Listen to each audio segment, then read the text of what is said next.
Hello বন্ধুরা, তোমরা সবাই কেমন আছেন? তো আজকে বেশি কিছু কথা বলবো না, শুধু দুটো ভিডিও আপনাদের সাথে শেয়ার করব। প্রথম ভিডিওটা যেটা হচ্ছে শিক্ষকদের কিভাবে পুলিশ পেটাচ্ছে, এবং অন্য যেটা ভিডিও সেটা দেখতে পাবেন যে বকবিল নিয়ে যে প্রোটেস্টটা হচ্ছে বা আন্দোলন হচ্ছে, সেখানে দেখো পুলিশরা কিভাবে মতো ঘুরে বেড়াচ্ছে। তো দুটো ভিডিওর মধ্যে পার্থক্য দেখতে পাবেন আপনারা। যেখানে শান্তিপ্রিয়ভাবে আন্দোলন হচ্ছে সেখানে দেখো কিভাবে লাঠিপেটা করছে, সেখানে একদম বেঙ্গল টাইগার হয়ে যায়। তাদের পুলিশদের তখন শক্তি খুব খাটে, আর যেখানে শক্তি খাটার কথা সেখানে যে কিরকম বিজিবির মতো হয়ে থাকে। তো প্রথম ভিডিওটা আপনাদেরকে দেখাচ্ছি, দেখুন ভিডিওটা।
জীবন থাকতে ছেড়ে যাবো আর কত মারবে জায়গা থেকে বলছি মেরে ফেললেও যাবো না। মেরে দেখ, গুলি করে মেরে দেখ, লাঠি চার্জ করে কি হবে? আর নির্দেশ লাঠি চার্জ, গুলি করে মেরে দেখ। এখানে গুলি করো, সব তো শেষ করে দিয়েছে। এখানে গুলি করো, পয়েন্ট ব্ল্যাঙ্ক থেকে গুলি করো। এরা পুলিশ নয়, এরা ডিউটি লিস্ট আমি দেখবো। তো ভিডিওটা দেখলেন, কেমন লাগলো? দেখুন ভিডিওটাতে দেখবেন কিভাবে মারধর করছে শিক্ষকদের, অথচ শিক্ষকদের হাতে কোনো কিছু ছিল না, শান্তিপ্রিয়ভাবে আন্দোলন করছিল। সেখানে দেখো কিভাবে মারধর করলো। এটা কি ঠিক হয়েছে পুলিশদের? আবার অন্য একটা ভিডিও আপনাদেরকে দেখাচ্ছি, ওই ভিডিওটা আগে দেখুন।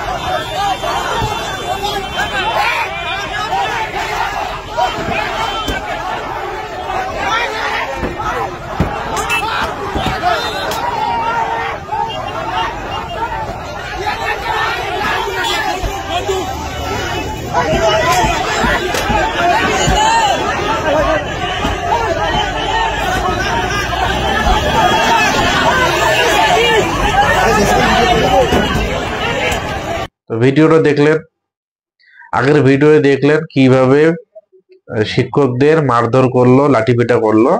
আর এখানে দেখো গাড়ি ভাঙচুর, আগুন ধরিয়ে দিচ্ছে। সেখানে দেখো পুলিশের কি অবস্থা। তো এই হলো বাংলার পুলিশের অবস্থা। তো অনেক অনেক কোশ্চেন ওঠে যে বাংলার পুলিশ কি চাইছে। আর তাছাড়া বাংলার পুলিশের অবস্থা এমন হওয়ারই কথা, যে জায়গায় মুখ্যমন্ত্রী সোজাসুজি বলে দিচ্ছেন যে মাইনরিটিদের দেখার দায়িত্ব আমার।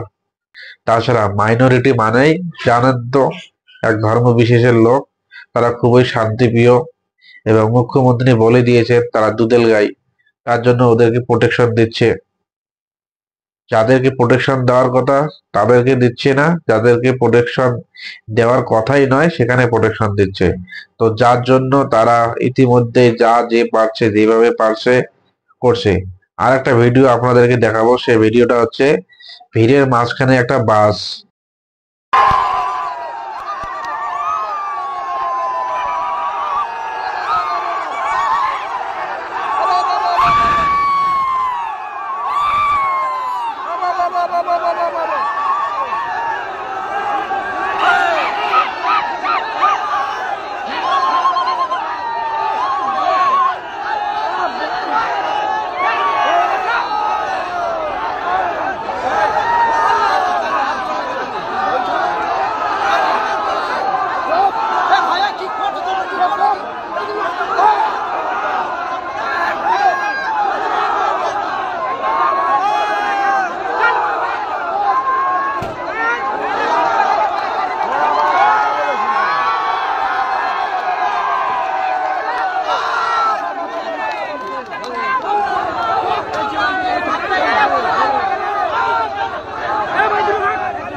সেই বাসটাকে বাঁচানোর জন্য, মানে বাসটার মধ্যে একটা ভাগবা পতাকা লাগানো ছিল, কিন্তু সেখান থেকে কিভাবে দেখো একটা পতাকাকে নামানো হচ্ছে।